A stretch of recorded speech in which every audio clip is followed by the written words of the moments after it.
Silahkan. Baik, ya terima kasih Mbak. Ini Mbak Tri ya? Ya, ini kok suaranya unik sekali. Mbak Lia itu, Oh, Pak. Ya, Mbak Lia. Ya, terima kasih Mbak Lia. Bapak Ibu sekalian, selamat sore. Assalamualaikum warahmatullahi wabarakatuh.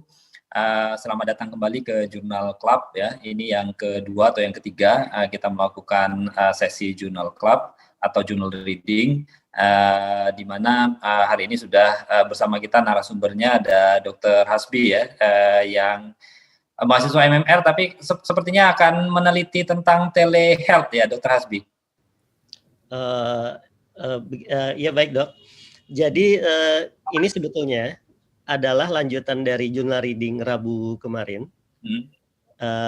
Pada saat kita berdiskusi mengenai telehealth, ada diskusi sedikit dengan presentan dan kemudian diusulkan untuk menindaklanjuti ke Jurnal Reading berikutnya gitu. Diskusi yang kemarin dok gitu. Sepertinya bukan penelitian saya, bukan.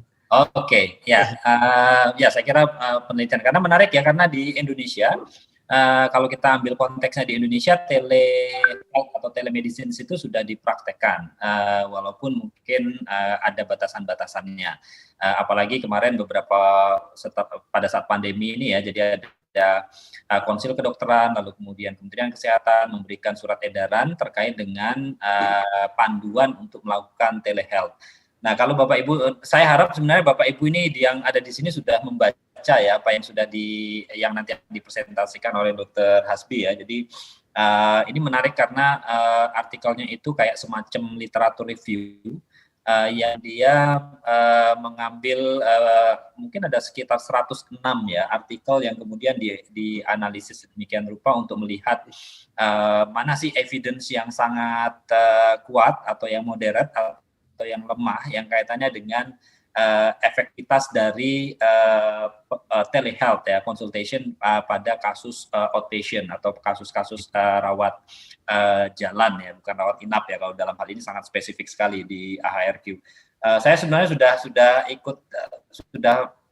mengikuti AHRQ ini sudah lama karena ada kaitannya dengan mutu dan ada kaitannya dengan waktu itu dengan AHRQ, mempelajari AHRQ waktu itu adalah dengan ada indikator-indikator mutu kesehatan yang kemudian bisa diterapkan di rumah sakit hanya dengan menggunakan kode diagnosa, waktu itu menggunakan ICD-10. Jadi kita coba untuk menerapkan itu, dan sekarang menarik sekali Dr. Hasbi akan menyampaikan bagaimana ya menurut AHRQ itu koridor yang tepat ya untuk melakukan layanan telehealth gitu.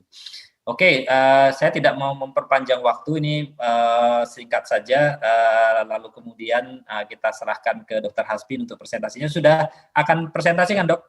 Baik dok, boleh dok. Boleh. Ya, oke, sip. Nanti Bapak Ibu yang lain, audiens, saya harap nanti ada feedback ya, terus kemudian ada komentar atau mungkin ada pertanyaan yang bisa kita diskusikan bersama. Tidak harus nanti Dr. Hasbi yang menjawab, tapi juga bisa dari peserta-peserta lain saling mengisi supaya nanti kita bisa saling melengkapi untuk memperkuat knowledge kita ya terkait dengan isu mutu dan telehealth. Moga silakan Dr. Hasbi, apakah sudah bisa share screen? Baik dok, saya share screen terlebih dahulu.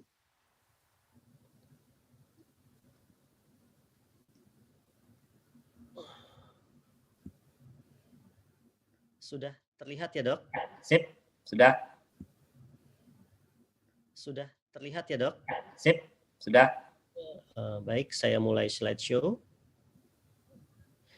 Baik, terima kasih. Assalamualaikum warahmatullahi wabarakatuh. Selamat sore rekan-rekan sekalian. Jadi pada hari ini saya akan membawakan satu jurnal reading, satu jurnal yang sebetulnya merupakan kelanjutan dari diskusi kita Rabu kemarin. Kemarin memang di dalam diskusi kita melihat bagaimana jurnal-jurnal ini, penelitian-penelitian ini berusaha untuk menilai kelebihan dari telehealth atau telemedicine ini.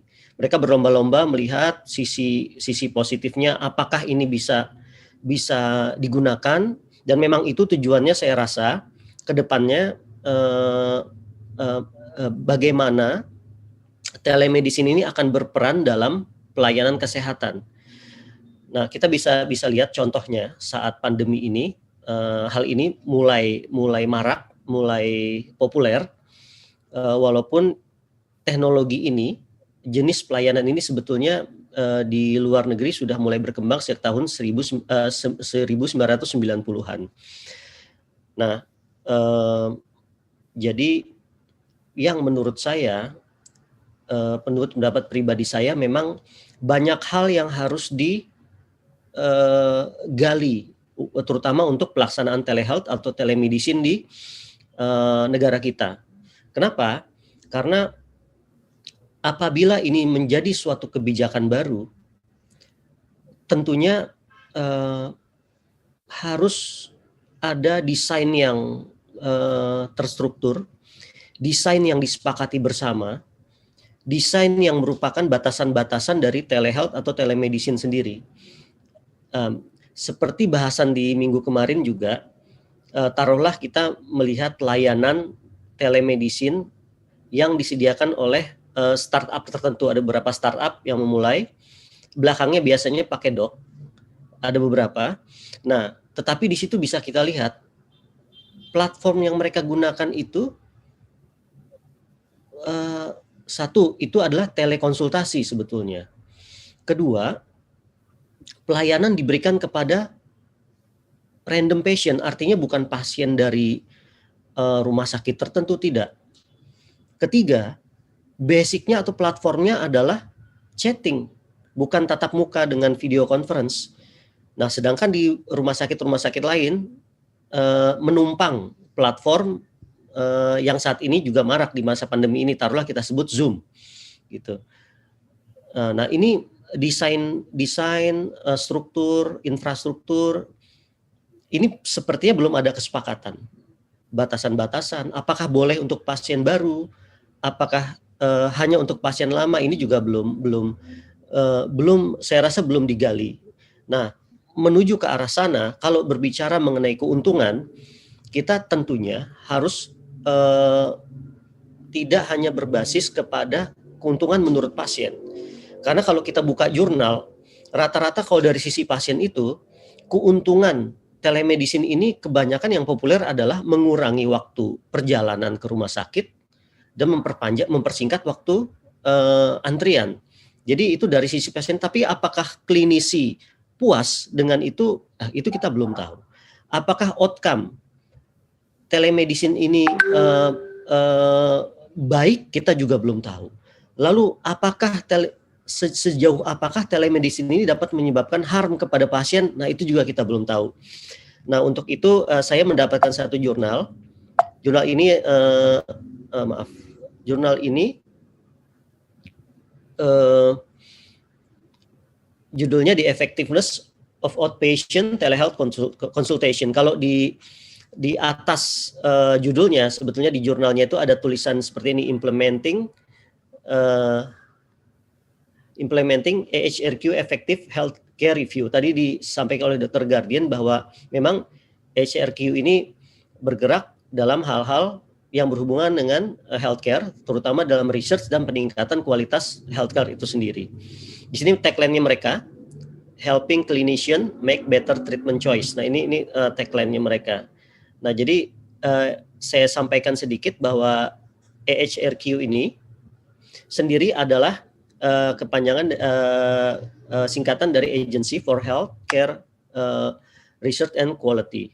Jadi mereka ini sebetulnya adalah agen federal, jadi representasi pemerintah Amerika Serikat yang bergerak dalam bidang, jadi milik pemerintah, representasi pemerintah.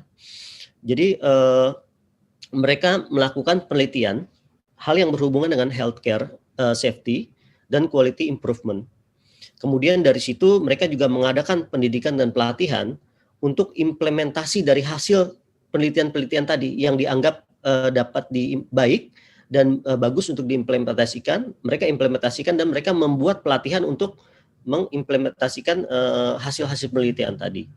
Kemudian tadi juga sudah disampaikan oleh Dr. Guardian bahwa mereka menetapkan indikator untuk akreditasi, untuk penilaian, untuk peningkatan mutu.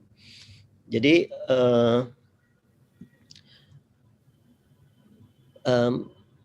kantornya sendiri ada di Rockville, kalau tidak salah di negara bagian Maryland.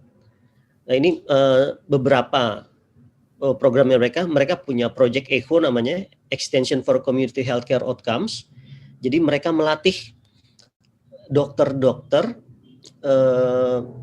general practitioner di rural area, di daerah yang jauh dari perkotaan, di mana tidak jarang atau tidak terdapat spesialis untuk kondisi medis tertentu. Jadi mereka melatih dokter-dokter general practitioner tadi. Mereka juga membuat satu tools namanya Re-engineer Discharge, satu tool yang dapat diimplementasikan bagi rumah sakit agar rumah sakit itu mengurangi tingkat readmission pasien. Jadi pasien sudah dipulangkan, ternyata belum sembuh banget, datang kembali karena kondisi tertentu. Nah, itu mereka punya toolsnya bagaimana mengurangi itu, dan mereka klaim dapat mengurangi sampai 30% dari kemungkinan readmission pasien. Mereka juga punya comprehensive unit-based safety program berhubungan dengan healthcare associated infection, dan mereka juga punya evidence. Jadi kalau kita buka di websitenya mereka punya berbagai macam hasil penelitian yang di-conduct oleh mereka. Nah, jadi untuk jurnal ini sendiri, mereka melakukan mengumpulkan 106 penelitian telehealth, tapi pada rawat jalan saja, yang dibandingkan dengan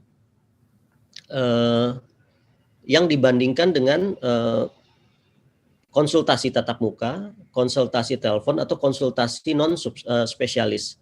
Jadi mereka membandingkan telemedicine tersebut dengan hal-hal tadi.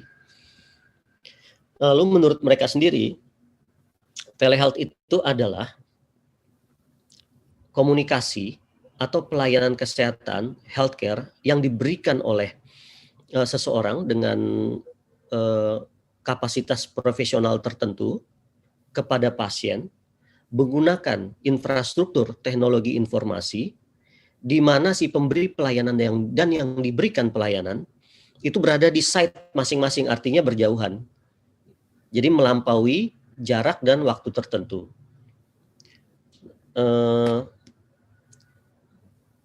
Jadi telehealth ini sendiri ditujukan untuk menegakkan diagnosis untuk pasien, mengetahui kondisi dari pasien, dan menetapkan dari diagnosis kondisi tersebut, ditetapkan kebutuhan pasien ini apa saja. Tidak hanya sekedar obat, tapi hal-hal yang lain, diagnosis tambahan, pemeriksaan penunjang tambahan, ataupun tadi pengobatan. Nah, jadi dari 1990-an sampai saat ini, telehealth atau telemedicine ini berkembang sedemikian rupa, sehingga saat ini berpengaruh kepada aspek pelayanan. Kita sudah alami sama-sama di masa pandemi ini. Dia juga mengubah tata cara reimbursement atau penggantian atau asuransi kesehatan yang berhubungan dengan pelayanan kesehatan dengan telemedicine ini. Ini juga mau tidak mau sudah atau akan lebih mengubah bagaimana pola asuransi itu dijalankan. Kita sudah tahu juga bahwa sedemikian berkembangnya teknologi ini, ada hal-hal yang berhubungan dengan etik medis, etik kedokteran juga mulai muncul untuk didiskusikan. Nah, lalu sampai saat ini, kalau toh ini bermanfaat, kira-kira apa yang menjadi barrier atau penghalang bagi fasilitas kesehatan untuk melangsungkan telehealth atau telemedicine ini? Nah, disebutkan bahwa yang ditakutkan adalah adanya kesenjangan antara tata laksana dan kondisi pasien. Ini yang sering disampaikan, bahwa kesenjangan antara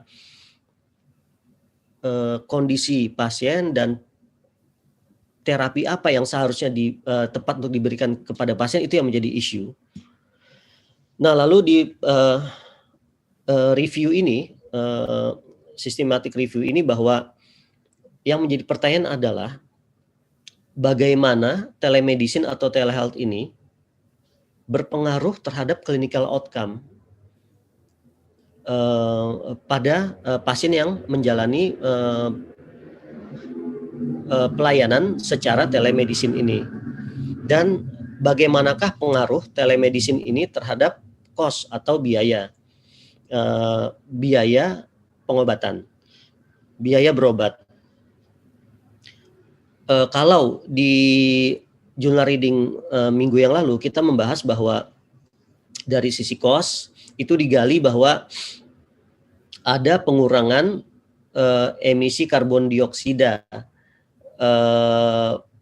pada pasien yang menjalani telemedicine, dinilai dari seberapa besar emisi yang dihasilkan oleh perangkat telemedicine itu sendiri, laptop yang digunakan oleh dokter, HP atau laptop yang digunakan oleh pasien, berapa sumber energi yang diperlukan dibandingkan dengan kalau pasien itu menggunakan kendaraan ke tempat pelayanan kesehatan. Itu dibandingkan. Ya, kemarin kita sudah bisa lihat bahwa jelas itu berbeda secara bermakna. Lalu bagaimanakah kepuasan pasien terhadap pelayanan telemedicine ini? Walaupun kita tahu bahwa kepuasan di sini tidak hanya bisa dilihat dari faktor kemudahan untuk mendapatkan pelayanan atau kemudahan untuk tatap muka dengan dokter, tapi banyak hal yang lain seperti kepuasan mengenai hasil dari pengobatan sendiri, kemudian prosedur dari telemedicine tersebut sendiri mudah atau tidak, dan itu perlu digali lebih lanjut dari pasien. Nah, mereka menjawab bahwa mereka menemukan bahwa ada peningkatan clinical outcome dari pasien-pasien. Kemudian ada peningkatan dari kepuasan pasien dan efisiensi biaya.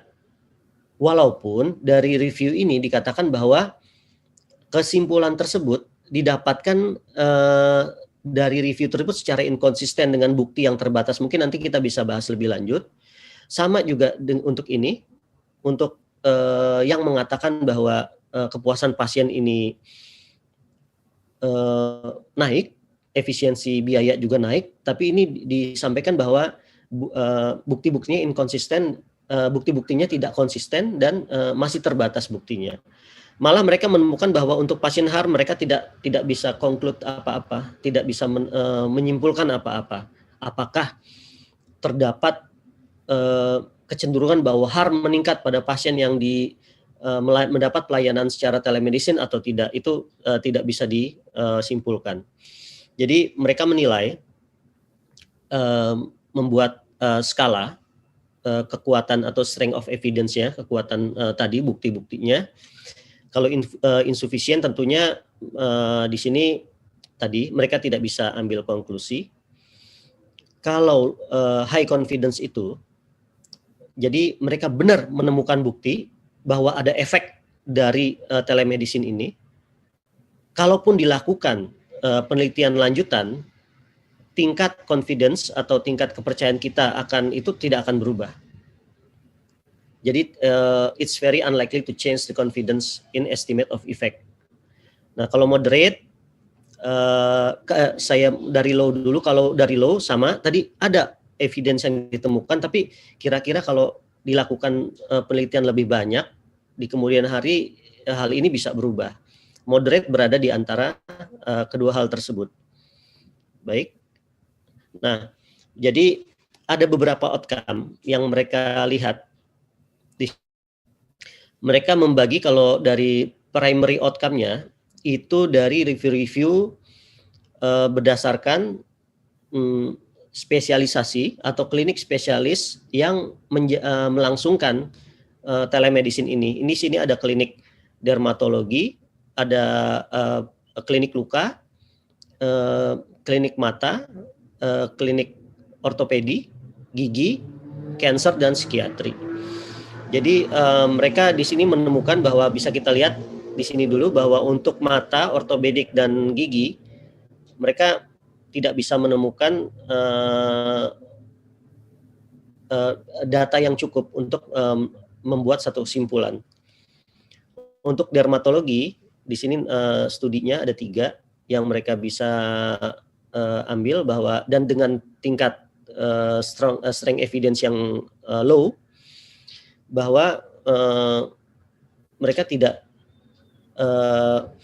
menemukan secara klinis bahwa ada perubahan yang clinical outcome yang benar-benar nyata. Nah, tetapi kalau di wound care mereka di sini kalau kita buka, kita saya mencoba searching mengenai telehealth, memang yang populer saya lihat adalah di klinik diabetes. Jadi berhubungan dengan luka-luka diabetes. Ini mereka memang menemukan untuk wound care ini penyembuhan luka pasien menjadi lebih baik dan tingkat amputasi yang mungkin terjadi ini juga lebih sedikit. Mungkin bisa kita reasonnya adalah perubahan mikrovaskuler yang terjadi pada pasien yang terjadi secara bergejala pada pasien itu, mungkin dokter bisa menilai lebih baik yang mungkin pasien tidak melihat hal tersebut, yang dengan dilakukan telemedicine ini bisa cepat diambil tindakan kalau ada sesuatu. Itu mungkin reasonnya. Kemudian juga untuk psikiatri dikatakan di sini menurunkan simptom psikiatri dan meningkatkan remisi pasien. Mungkin bisa dipahami bahwa penilaian mereka punya perangkat psikiatri di klinik psikiatri sendiri untuk menilai pasien secara tatap muka. Dan selanjutnya bisa kita lihat di sini.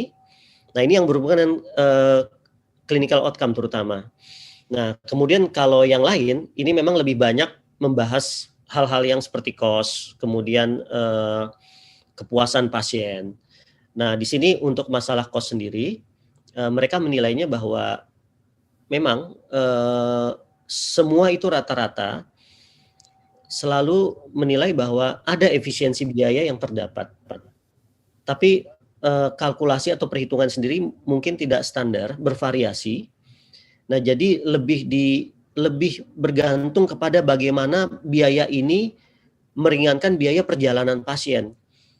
Nah, mungkin nanti diskusi bisa kita lebih bahas sebetulnya untuk penilaian cost sendiri apa saja mungkin yang mungkin lebih luas, lebih spesifik, mungkin yang bisa lebih baik dijadikan acuan untuk menilai efisiensi biaya itu sendiri. Nah, lalu untuk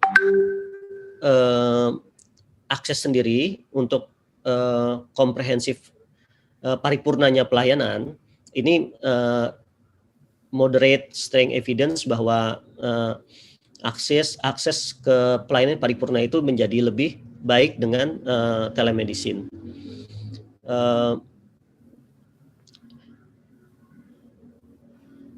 Nah, jadi di sini juga untuk kepuasan pasien bisa kita lihat pasien memang merasa lebih puas. Dalam hal apa? Dalam hal bahwa mereka tidak perlu jauh ke rumah sakit. Tapi sekali lagi mungkin untuk menetapkan suatu benefit mungkin tidak hanya itu seharusnya yang kita gali. Nah, lalu di sini ada yang menarik bahwa kalau itu dari sisi klinisi tingkat kepuasannya sama atau lebih rendah justru dari pasien. Mungkin mereka tidak terlalu puas dengan hasil yang mereka capai dengan telemedicine ini. Nah, ini tadi yang saya sampaikan mengenai HARP. Saya rasa ini juga penting bahwa ini belum dapat dinilai dan ini merupakan satu hal yang penting dalam pelayanan kesehatan menurut saya. Baik, dari tadi dari 5 penelitian mereka temukan bahwa penyembuhan luka lebih baik, amputasi menurun, tingkat strength evidence-nya moderate. Kemudian untuk psikiatri juga remisi meningkat, gejala menurun, ininya moderate. Untuk dermatologi mereka tidak bisa simpulkan. Untuk penyakit-penyakit kronis dikatakan bahwa telemedicine memberikan efek yang positif dengan tingkat strength evidence yang moderate. Lalu, nah tadi 35 penelitian itu rata-rata waktu tunggu menjadi lebih rendah, waktu pelayanan menjadi lebih cepat, pemeriksaan sesuai indikasi juga meningkat dengan strength evidence yang moderate.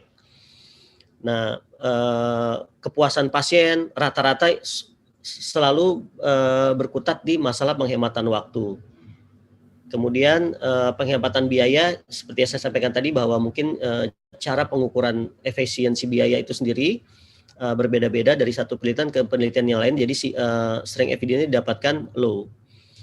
Nah, ini tadi harm tidak bisa kita didapatkan kesimpulannya.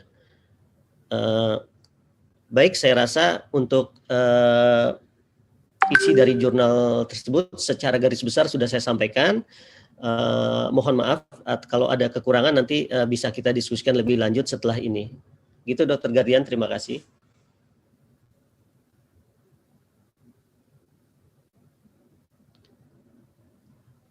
Oke, baik. Terima kasih Dr. Hasbi atas penyampaiannya. Saya kira menarik, ada beberapa poin tadi ya. Yang pertama bahwa ya efektivitas dari telehealth itu harus dilihat dari berbagai perspektif ya. Jadi tidak hanya satu atau dua, tapi ada banyak ya, dari cost, terus kemudian dari clinical outcomes, lalu kemudian satisfaction, dan ada satu yang menarik tadi yang disampaikan Dr. Hasbi yang awal tadi adalah ini dari sisi pasien ya merasa puasnya karena kemudahan akses dan waktunya juga, antriannya juga tidak terlalu padat, terus kemudian tetapi dari sisi dokter, nah ini juga menarik nih, dari sisi dokter barangkali evidence-nya juga belum ada nih ya. Ada kalau di sini menyebutkan bahwa di artikel ini ya ada kepuasan tapi evidence-nya rendah, dan ini juga slightly lebih rendah dibandingkan dengan tingkat kepuasan yang di sisi pasien, dari perspektif pasien ya, mungkin karena tidak ketemu dan sebagainya ya, atau mungkin juga karena kalau dari trialnya di BPJS sekarang, sebagai informasi Bapak Ibu, bahwa BPJS itu sekarang sudah melakukan pilot untuk telemedicine dengan mekanisme pembayaran non kapitasi ya. Non kapitasi itu artinya gini, dokter layanan primer dia melakukan telekonsultasi dengan spesialis dalam rangka untuk pelayanan medis pasien yang dikelolanya dia. Dari situ kemudian pasien tidak perlu dirujuk ya secara fisik kalau memang ini tidak diperlukan, dan ini hanya diberi advice dari dokternya, bisa di follow up oleh dokter umum yang ada di layanan primer. Dan itu dibayar oleh BPJS. Tapi bayarannya nggak mahal, bayarannya murah, dan tidak semahal kalau pasien itu langsung datang ke rumah sakit terus kemudian bayar sebagai pasien umum ya. Sebagai pasien umum dia bayar itu jauh lebih mahal. Atau kalau dia ke rumah sakit, klaimnya rumah sakit itu jauh lebih tinggi gitu ya, daripada biaya non kapitasi yang dibayarkan ke dokter umumnya untuk melakukan telemedicine. Jadi efektivitasnya itu mengurangi rujukan secara fisik yang nanti berdampak pada klaimnya klaim rumah sakitnya berkurang gitu, klaim rawat jalannya berkurang, walaupun tetap dibayar oleh BPJS, cuman yang dibayar itu lebih sedikit. Itu ini penelitian tahun lalu penelitian dengan teman-teman BPJS. Dr. Lutfan itu termasuk salah satu yang tim penelitinya. Bapak Ibu barangkali ada komentar terkait dengan yang disampaikan Dr. Hasbi tadi? Boleh, atau mungkin ada yang sekarang ini sedang melakukan penelitian terkait dengan telemedicine? Itu sudah lapor dokter. Jadi memang ternyata ini ada ini enggak ya di chat, ada yang bertanya? Sementara di chat belum sih dok. Belum ada ya? Waduh. Nah kalau Dokter Hasbi kan praktek ya dok? Betul dok. Kalau saya tidak ya soalnya. Dan tadi juga sempat menyebutkan pengalaman yang di startup company itu ya, yang melakukan yang berbasis pada chat ya, walaupun ada juga yang apa ya, telekonsultasi tapi dengan perjanjian ya. Itu gimana menurut sudut pandang klinisi, bagaimana ya dok? Terkait dengan layanan telekonsultasi yang itu tidak ketemu pasien dan itu random ya, tadi dokter Azmi bilang random, kita nggak tahu, kita belum pernah ketemu sama pasiennya, terus kemudian bahkan apa ya, kalau ini pasien rutin kita barangkali kita tahu ya historinya ya, tapi kalau ini benar-benar random, benar-benar ini terus kemudian tiba-tiba dia pengen konsultasi, itu menurut dokter Azmi bagaimana ya kalau sebagai klinisi ya? Ya dok, jadi ini pengalaman, ini rekan saya sendiri. Jadi kebetulan rekan saya itu asma. Jadi dia bertanya, saya rekomendasikan dokter di rumah sakit tertentu di Jakarta. Nah sayangnya memang hal-hal seperti ini kan kadang-kadang juga mungkin menjadi pencetus bahwa telemedicine jadi populer. Pasiennya datang, dokternya kebetulan berhalangan, padahal sudah buat janji. Nah, ya udah, dia bilang dia yang cepat saja. Dia bilang dia sekalian beli obatnya, dia ke startup tadi. Lalu dia kasih lihat chatnya. Jadi halo, jadi saya ini keluhan saya sebagai berikut. Dibalas di situ dokter paru. Ya. Spesialis paru saya lihat. Beliau kalau begitu, yang saya lihat bahkan tidak ada komunikasi terlalu banyak. Jadi rekan saya menyampaikan keluhan, dibalas, ditanya satu kali, apakah ada ini, tidak. Lalu habis itu baik begitu kan obatnya. Obatnya itu sekali ada bronkodilator, ada kortikosteroid inhaler, ada antibiotik, ada steroid oral. Terus bilang ini berat sekali nih untuk obat-obat yang berani diberikan bermodalkan tadi chatting dok. Ya. Saya sempat agak bertanya-tanya. Nah lalu di awal surat edaran dari Kemkes kalau tidak salah mengenai telemedicine ini dikatakan bahwa pemberi pelayanan telemedicine harus berbasis di satu fasilitas kesehatan. Fasilitas kesehatan ya. Betul. Sedangkan startup tadi kan mereka mengumpulkan dokter-dokter yang ingin bekerja sama dari seluruh rumah sakit. Nah, memang jadinya kan seperti tidak ada batasan nih. Jadi fasilitas kesehatan ini menjadi bentuk maya gitu dok. Iya, benar. Nah, di mana basisnya, di mana dia berpraktek? Startup tadi apakah ada izin untuk pelayanan? Nah, itu kan kita jadi bertanya-tanya gitu dok. Jadi saya rasa ini memang ke depan kalau memang ini akan berkembang, memang pembuat kebijakan harus menggali sekali, kemudian menetapkan paling tidak satu desain yang baik, yang punya batasan-batasan yang paling tidak menjauhkan pasien dari harm tadi dok akibat telemedicine. Ya, saya juga kalau tadi yang harm itu jarang diteliti atau evidence-nya kurang, ini juga dari perspektif peneliti ya. Jangan-jangan peneliti ini juga tanda petik bias ya, karena yang mau dilihat itu adalah benefit-nya, nggak pernah melihat harm-nya. Kalau melakukan penelitian itu melihat ya pokoknya sudah ada kecenderungan ya, mungkin ya ini mungkin saja kenapa kok tadi harm-nya nggak muncul, padahal ada 106 penelitian, dan 106 penelitian itu mayoritas itu melihat tidak outcome-nya, tetapi justru malah melihat cost, melihat ini, makanya di dalam artikel yang tadi ada di chat itu, kalau Bapak Ibu baca di akhir paragraf itu, para penulisnya mengatakan bahwa masih perlu lagi evidence ya, masih perlu bukti-bukti lagi untuk menunjukkan bahwa telehealth itu betul-betul bisa meningkatkan outcome, karena ada inkonsistensi tadi seperti yang Dr. Azmi sampaikan, ada ya yang di sini evidence-nya sangat lemah, yang di situ evidence-nya moderate, bahkan yang high pun juga tidak ada ya kalau saya lihat di tabelnya itu, di artikel itu yang benar-benar evidence-nya itu high itu nggak ada, yang konsisten dia bahwa oh ini tinggi nggak. Paling banter itu moderate, dan moderate itu masih ada kemungkinan kalau diteliti ulang itu masih ada kemungkinan dia outcome-nya tidak sebaik yang peneliti-peneliti sebelumnya. Jadi memang ini sangat potensial, masih telehealth itu masih terbuka lebar untuk diteliti. Jadi Bapak Ibu yang di sini, terutama yang mahasiswa ya, ini kalau mau tertarik untuk melakukan penelitian ini masih sangat terbuka sekali. Apalagi dari tadi yang disebutkan Dr. Hasbi, dari perspektifnya si dokter ini bagaimana? Mungkin ada perbedaan pendapat, ada yang pro, ada yang kontra, atau mungkin ada yang oh boleh kalau ada ini, atau bisa jika ada ini, karena ya praktek kedokteran itu kan kalau saya juga lulusan dokter, praktek kedokteran itu memang harus menyentuh pasien ya. Kalau saya harus melihat kondisi pasien secara objektif ya. Saya bayangkan kalau pasien itu bilang saya sakit perut gitu loh. Ini sakit perut itu bisa mengancam ya, dan kita harus betul-betul menyentuh pasien dan bahkan melakukan pemeriksaan penunjang yang memadai untuk menegakkan diagnosis gitu.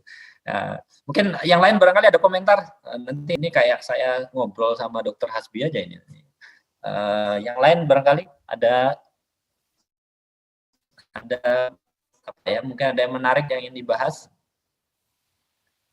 Cost sudah, tadi ada cost, terus kemudian patient satisfaction, perspektif dokter. Apalagi yang kira-kira menurut Bapak Ibu ini sebenarnya masih perlu evidence ya untuk mengatakan bahwa telehealth atau telemedicine itu memang worth it ya gitu untuk meningkatkan mutu ya. Kembali lagi ini karena isunya adalah mutu ya. Dok, izin berpendapat dokter, mohon maaf bisa menyalakan kamera. Jadi saya setuju ya, telemedicine ini masih banyak plus minusnya gitu ya. Di antaranya betul tadi dok, kayak pemeriksaan abdomen gitu ya, palpasi, kalau kita tidak melakukan kan kita tidak bisa tahu gitu ya dok ya. Jadi menurut saya memang apabila ini akan dikembangkan, memang batasan-batasan sejauh mana diagnosanya boleh ditegakkan itu, kemudian penyakit apa saja yang tidak boleh melalui telemedicine mungkin juga lama-lama harus dideskripsikan satu persatu gitu. Jadi ketika memang itu harus melalui pemeriksaan fisik, maka harus datang untuk berobat, tidak bisa melalui telemedicine seperti itu.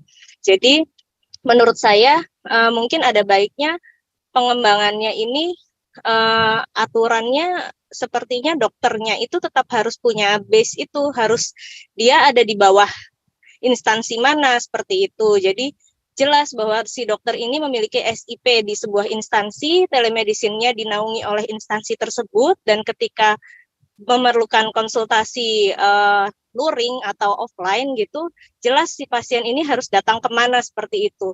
Bukan terus kalau seperti ini kan sekarang semisal kami melakukan di klinik kami ya dok, cuman kan di bawah instansi kami, kemudian pasien ini juga yang kami beritahukan bahwa kami memiliki layanan ini adalah pasien-pasien di klinik kami gitu, BPJS-nya memang terdaftar di klinik kami, sehingga ketika kami rasa ini tidak bisa dilakukan melalui online atau telemedicine, kami menyarankan pasien untuk datang gitu. Jadi jelas SOP-nya pun di bawah SOP klinik gitu, bukan terus kayak random tidak memiliki basis SOP dan lain-lain seperti itu dok. Saya rasa untuk meminimalisir harm, menurut pendapat saya, basicnya tetap telemedicine, tapi harus ada instansi yang menaungi. Jadi bukan cuman di bawah startup tertentu seperti itu ya dok ya, walaupun mereka ber-SIP di situ gitu dok.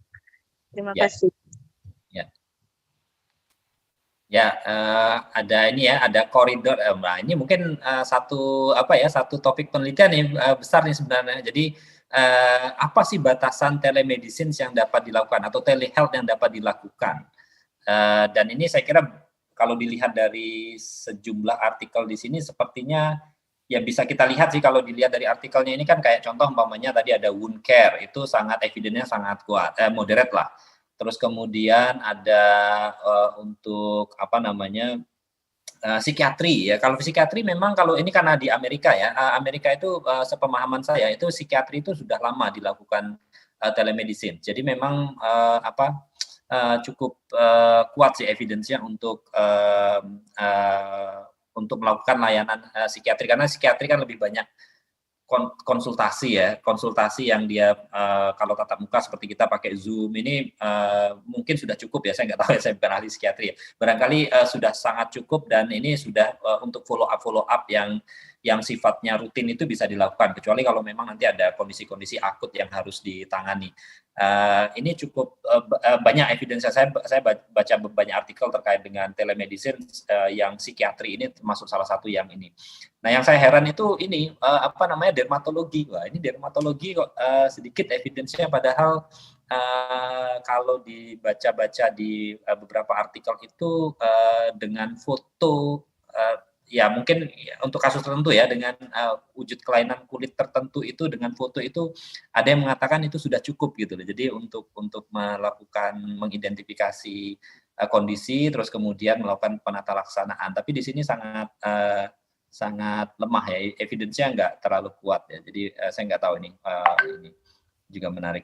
Mungkin ini bisa dijadikan koridornya ya, salah satu dari bukti-bukti ini tuh jadi koridor bahwa ini loh yang bisa dilakukan psikiatri, ini bisa, terus kemudian wound care, perawatan luka ini bisa, terus kemudian yang single subspecialty ini kalau nggak salah tentang ini ya dok ya, tentang penyakit kronis ya ini ya, single specialty ya. Kronis tapi yang memang yang hanya perlu ditangani oleh satu spesialisasi ya. Ini juga kayak mungkin hipertensi atau diabetes ya, yang tanpa komplikasi ya, yang ini mungkin bisa jadikan evidence bahwa koridornya untuk melakukan telemedicine itu ini loh, buktinya apa ya, buktinya ini gitu. Jadi ada bukti-bukti bahwa ini yang bisa memungkinkan untuk dilakukan, yang outcome-nya itu jelas dan harm-nya mungkin minimal atau mungkin tidak ada ya. Ya, ini komen yang lain barangkali dari Bapak Ibu atau Dr. Hasbi ada tambahan atau komen? Jadi kalau tadi bicara mengenai batasan, jadi memang menurut saya cukup urgent, cukup perlu didorong para pembuat kebijakan ini untuk segera menetapkan standarisasi, dok. Karena kita sudah pernah merasakan imbas dari perkembangan teknologi. Contohnya saat ini pemerintah kebingungan bagaimana caranya menarik pajak dari Google. Kantornya tidak ada di sini, gitu. Tapi mereka melakukan aktivitasnya mencapai sini, diakses oleh orang sini. Ya. Tapi bisa beriklan untuk di sini, tapi nggak bisa bayar ditarik pajak.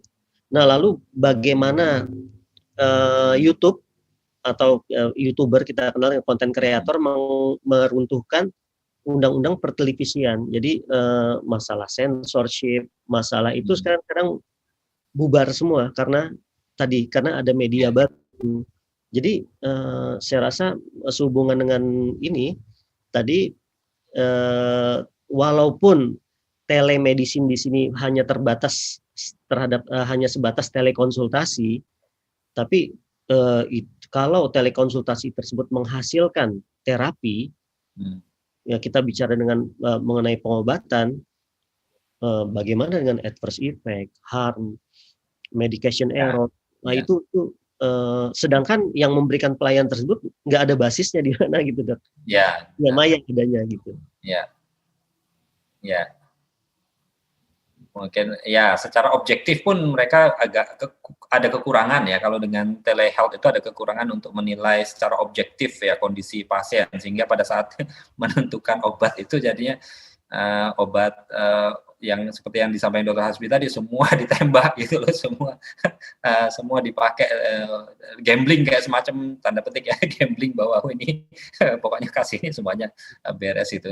Jangan-jangan ini malah justru harm karena dia berlebihan ya, over prescription kalau dan ini juga potensial untuk dinilai ya. Jadi sehingga kalau diteliti ya, jadi praktek-praktek yang sekarang terjadi itu apakah ya penelitinya harus sudut pandangnya itu mencari harm-nya gitu loh. Jadi mencari harm-nya dari kegiatan dari praktek-praktek telemedicine yang dilakukan. Nah, sehingga ini mungkin akan ketemu tuh yang tadi yang harm tanda tanya itu barangkali akan ketemu seperti yang tadi case ya, satu case yang random tadi Dr. Azim sampaikan bahwa hanya dengan anamnesis satu kalimat itu kemudian obatnya ditembak semua gitu.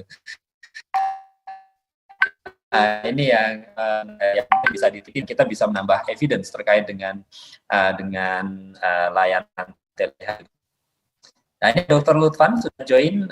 Dr. Lutfan ada komentar mungkin, kan penelitian yang telemedicine kita sudah tahun berapa ya, 2019 ya Dr. Lutfan ya, ada telemedicine, dan sampai sekarang itu juga masih banyak pro dan kontra ya terkait dengan telemedicine. Apalagi sekarang pemerintah itu tanda kutip ya seakan-akan didesak oleh banyak pihak untuk segera melegalkan telemedicine ya, atau membuat aturan paling tidak ya untuk pelayanan telemedicine. Mungkin ada komentar, ini ada pertanyaan soalnya dari Bu Dr. Valentina ya, kaitannya dengan regulasi di Indonesia dan perlindungan hukum bagi tenaga kerja yang bekerja di startup kesehatan tadi ya, yang dia memberikan pelayanan ini ada komentar mungkin? Ya ini memang mungkin kasus yang yang pelik ya, yang tidak tapi ini jadi pembahasan yang menarik juga, yang barangkali masih statusnya itu pro kontra ya, bahkan dari organisasi profesi sendiri itu juga masih sangat berhati-hati. Tetapi di satu sisi seperti yang tadi diskusikan, kelihatannya masyarakat itu menerima ya. Mungkin kasusnya juga mirip dengan kasus Gojek dan yang tadi disebutkan ada isu-isu berbasis teknologi yang merubah pola itu, sehingga mungkin pada akhirnya nanti terpaksa juga harus diakui, tapi sebenarnya sudah terlambat gitu. Sehingga kadang-kadang ini mungkin menjadi hal yang perlu kita antisipasi sejak awal juga. Nah, kebetulan sekarang ada kasus pandemi ya, yang sebenarnya membuka peluang untuk kalau yang regulasinya yang ada kan sekarang masih antar paskes ya, meskipun sudah ada edaran KAKI untuk mengamankan tenaga kesehatan yang di situ, tapi sifatnya kan lebih ke situasi emergensi ya, sehingga sekarang juga baru ini sebenarnya Dr. Gugu termasuk juga yang terlibat untuk pembahasan regulasi telemedicine itu ya, yang dengan British Council yang mendukung Kemenkes itu, sehingga ini barangkali termasuk yang dalam pembahasan sebenarnya untuk bisa kemudian memfasilitasi bahwa isu-isu yang mendukung pelayanan telemedicine itu bisa difasilitasi baik dari sisi regulasi maupun juga enabling faktor yang lain, termasuk yang sekarang juga sudah diuji cobakan oleh BPJS bahwa layanan telemedicine nanti akan juga jadi bagian dari skema JKN, sehingga pembiayaannya itu juga masuk di skemanya JKN. Nah, ini enabling faktor yang saya kira proses yang harapannya nanti bisa memperbaiki situasi. Tapi kalau dari artikelnya ini tadi saya kira ada hal yang menarik juga, bahwa bahkan di negara maju saja itu juga ada mungkin kesulitan ya untuk menganalisis sampai ke clinical outcome ya, apalagi di Indonesia ya, barangkali datanya itu bahkan mungkin di situasi normal itu data outcome klinis saja termasuk adverse event itu juga tidak mudah didapatkan, apalagi untuk konteks telemedicine. Nah, ini sebenarnya menjadi celah juga, bahwa ya kita mungkin perlu sekarang juga mulai memasukkan indikator clinical outcome itu juga dalam skema untuk mengevaluasi telemedicine. Nah, mungkin saat ini masih terbatas ke administratif indikator ya, misalnya berapa jumlah yang berkunjung, biayanya berapa, efisiensi yang bisa diprediksi berapa, tapi sebenarnya isu outcome-nya itu harus dimasukkan juga, yang mungkin bisa kita mulai sejak sekarang. Nah, kalau Bapak Ibu ada yang sebenarnya di yang semester 3 ini MMR ada yang sudah mau menganalisis hal itu juga ya. Jadi terkait dengan baik dari sisi efektivitas maupun juga dari effectiveness ya, evaluasi untuk telemedicine. Nah, ini mungkin Bapak Ibu saya kira bisa menjadi pemikiran juga, bahwa topik-topik yang ya barangkali relatif baru karena sekarang juga baru kita kembangkan, itu bisa jadi salah satu opsi untuk capstone project-nya. Ya, mungkin itu saja, Pak Hugo, terima kasih. Ya, terima kasih Dr. Lutfan. Saya tambahkan sedikit ini dari pertanyaannya Dr. Valentina bahwa memang tadi regulasi-regulasi yang ada itu yang dari Kemenkes baru mengatur telemedicine antara dokter dan dokter ya, dokter layanan primer dengan dokter spesialis atau subspesialis, itu salah satu contohnya. Dalam situasi pandemi, situasi emergensi, ini diperbolehkan antara dokter dengan pasien, karena tetapi mengikuti guideline-guideline yang dikeluarkan oleh KKI dan juga surat edaran dari Kemenkes. Nah, itu regulasinya, dan betul tadi yang disampaikan Dr. Hasbi harus berbasis pada fasilitas kesehatan. Jadi tidak kalau dilihat dari bagaimana nakes yang berkarya di startup kesehatan, di bayangan saya itu ada baiknya startup kesehatan itu bekerja sama dengan fasilitas kesehatannya sekalian gitu loh. Jadi untuk telemedicine-nya nanti melalui startupnya, tetapi dia basisnya itu adalah di Vaskesnya, jadi memfasilitasi Vaskesnya, apalagi kalau ada aturan-aturan yang kaitannya dengan bahwa setiap layanan kesehatan ya, baik itu yang konvensional maupun telemedicine, itu ternyata harus melengkapi rekam medis pasiennya gitu, wajib itu, dan itu ada di regulasi tentang praktek kedokteran, regulasi di tentang rumah sakit, regulasi dengan ada banyak sekali regulasi yang mengatakan demikian gitu, sehingga memang mau tidak mau kayaknya memang harus berbasis pada fasilitas kesehatan, dan startup company itu sebenarnya bisa saja umpamanya kolaborasi dengan dengan fasilitas kesehatan untuk menyediakan layanan telemedicine bagi konsumen-konsumennya si rumah sakit itu dengan dokter yang ada di rumah sakit itu. Nah, sehingga ini sedikit mengurangi friksi yang kaitannya dengan regulasi-regulasi yang sebenarnya kita belum ada yang mengatur tentang antara pasien langsung dengan dokter gitu.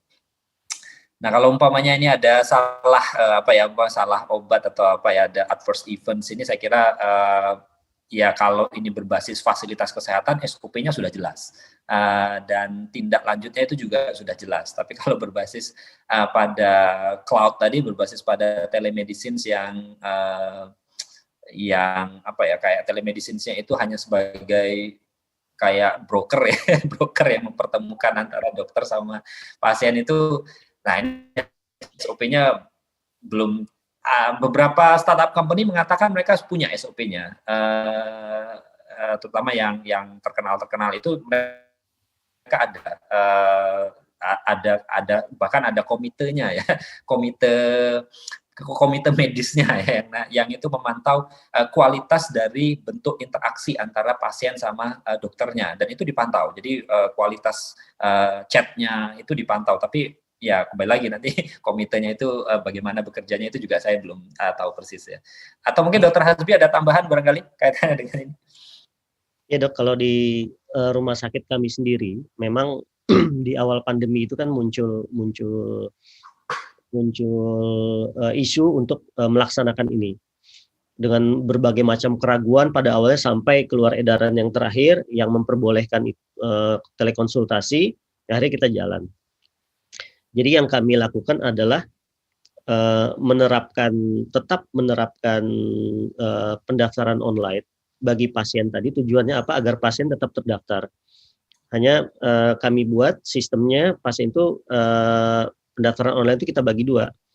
Jadi pendaftaran online untuk pasien biasa dan yang telemedicine. Gitu. Dan pasien tetap mendapatkan nomor register. Nah, tetapi di sini hanya kita batasi untuk pasien lama. Walaupun dasarnya kita juga belum ada, tapi paling tidak kita berpikir bahwa pasien lama itu kita sudah punya recordnya. Ya. Jadi paling tidak kita sudah punya catatan historinya bagaimana alergi atau dari nah itu kita jalankan. Nah, tapi memang semakin ke sini di pengalaman kami bahwa jumlah pasien yang meminta untuk telekonsultasi tadi dari sehari bisa 10, belasan pasien, itu sekarang berkurang. Jadi tidak tiap hari ada, itu pun paling 2 atau 4 pasien aja udah banyak. Nah, jadi trennya menurun.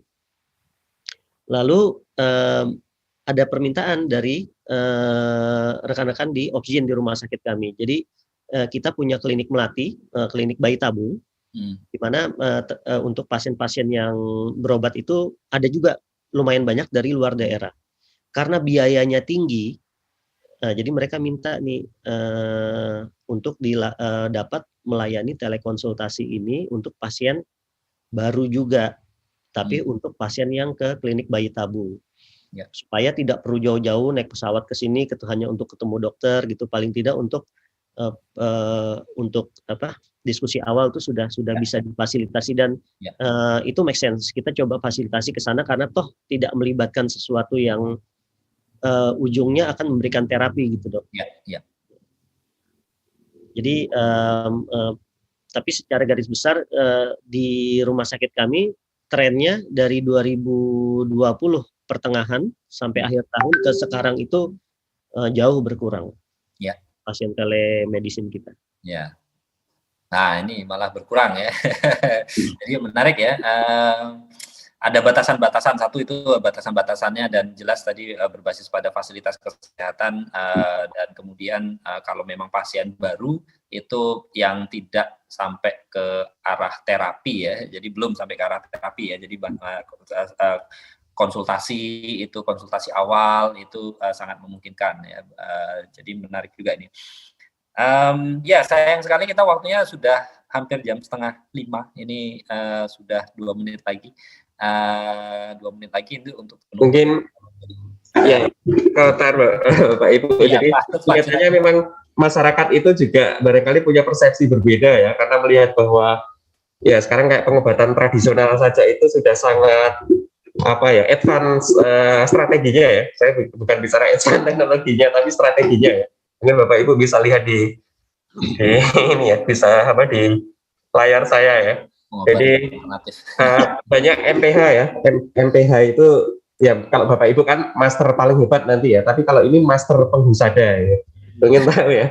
Jadi yang pengobatan alternatif tradisional tadi itu yang ya mungkin bagi pasien strategi mereka itu sangat menarik ya, karena memudahkan, terus kemudian juga empati. Sementara kalau ya dengan dokter itu kadang ya sudah dimarahi dulu karena terlambat datang macam-macam itu ya, sehingga ini mungkin juga yang membuat kenapa isu-isu tadi yang ya mungkin tidak hanya sebenarnya yang startup tadi itu bisa survive karena kan mereka memberi kemudahan ya, tapi juga bahkan yang tidak jelas statusnya pengobatan itu juga ternyata banyak konsumennya ini ya, sehingga ini mungkin menjadi hal yang menarik juga bagi kita untuk dicermati. Ya mungkin itu saja Bapak Ibu, terima kasih. Terima kasih dokter. Artinya telemedicine itu jangan terjebak seperti Songo Langit itu ya Pak Lutfan ya, mengobati jarak jauh dengan ya, mereka bisa jarak jauh juga dengan SMS bahkan loh, nggak perlu macam-macam teknologinya. Bahkan dengan email SMS saja cukup gitu loh. Oke, baik, saya kira ini menarik. Saya nggak bisa menyimpulkan banyak, tetapi kalau dari artikel ini dan kemudian dari yang kita diskusikan barusan memang masih banyak peluang ya untuk dilakukan penelitian terkait dengan telehealth atau telemedicine, terutama untuk yang melihat outcome dan harms tadi ya, yang harms ini juga untuk bisa dijadikan evidence bahwa telehealth atau telemedicine itu memang bisa ya dipakai sebagai alternatif layanan dan mampu untuk meningkatkan mutu pelayanan.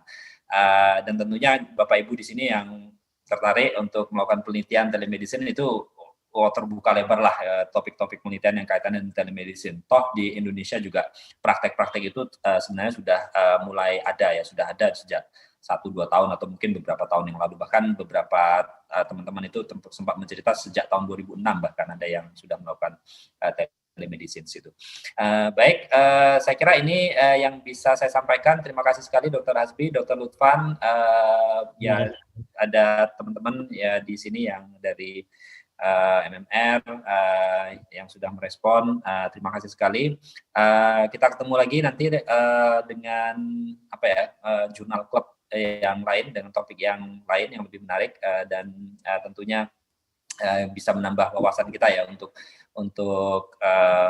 memperdalam ya topik-topik tertentu. Untuk itu saya kembalikan ke Mbak Lia. Ya, silakan Mbak Lia.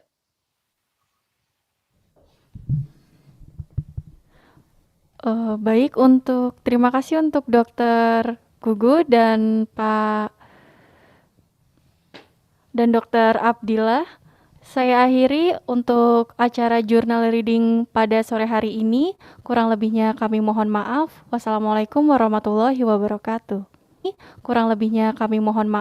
Wassalamualaikum warahmatullahi wabarakatuh. Waalaikumsalam warahmatullahi warahmatullahi wabarakatuh. Salam.